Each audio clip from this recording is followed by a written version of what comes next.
Hi guys! Welcome to my channel. Ngayong araw, ang isi-share ko sa inyo ay kung paano gumawa ng masarap at madaling gawin na langka jam or jackpot jam. Una, himayin lang natin yung langka ng ganito kalalaki. Yung ibang langka naman, ilalagay natin sa blender.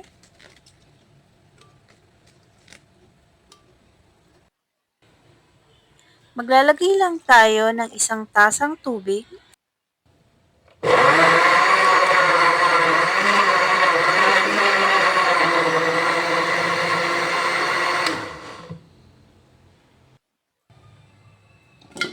Sa kawali, ilagay natin yung ating hinimay na langka. Isunod na rin natin yung ating pinag-blender na langka. Maglalagay tayo dito ng 1 and 1/2 cup na asukal.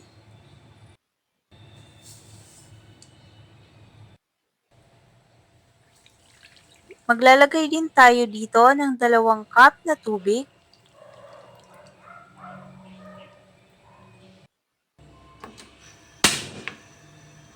Saka natin guys, i-open yung ating apoy.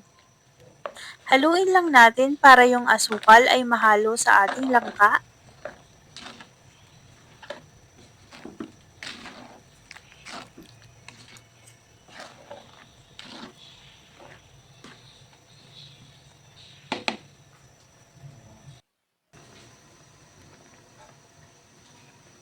Pag kumukulo na, ay halu-haluin natin yung ating langka para hindi ito dumikit sa ating kawali. Pag ganito guys na madami pa yung sabaw ng ating jam, ay okay lang na medyo malakas yung ating apoy pero kailangan hahalu-haluin natin paminsan-minsan.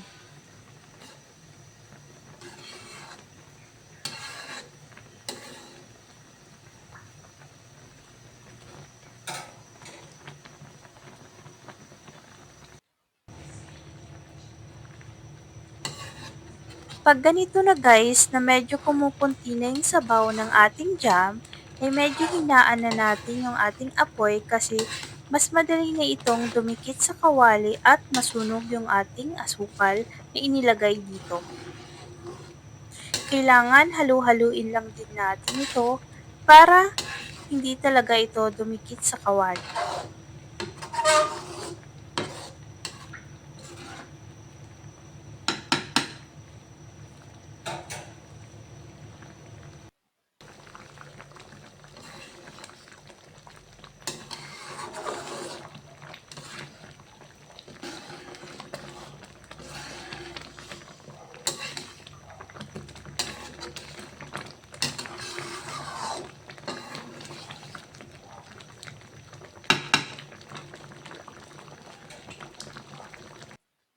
Pag ganito guys na halos wala na talagang sabaw yung ating jam, ay kailangan mahinang-mahina na talaga yung ating apoy dahil mas mabilis na itong masunog.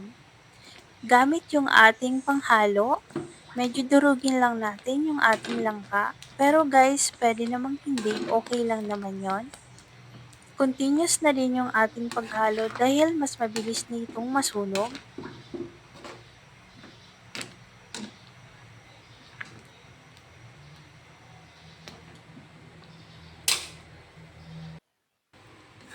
Pag ganito guys yung ating itsura ng ating jam, ay pwede na nating patayin yung apoy at hintayin na lang natin itong lumamig para ilagay sa ating lagayan.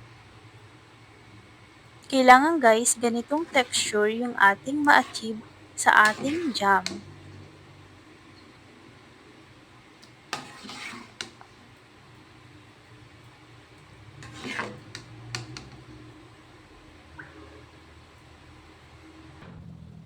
Sa gagamitin din natin guys na lalagyan ay kailangan malinis at tuyong-tuyo talaga yung ating paglalagyan ng jam para mas tumagal yung ating jam.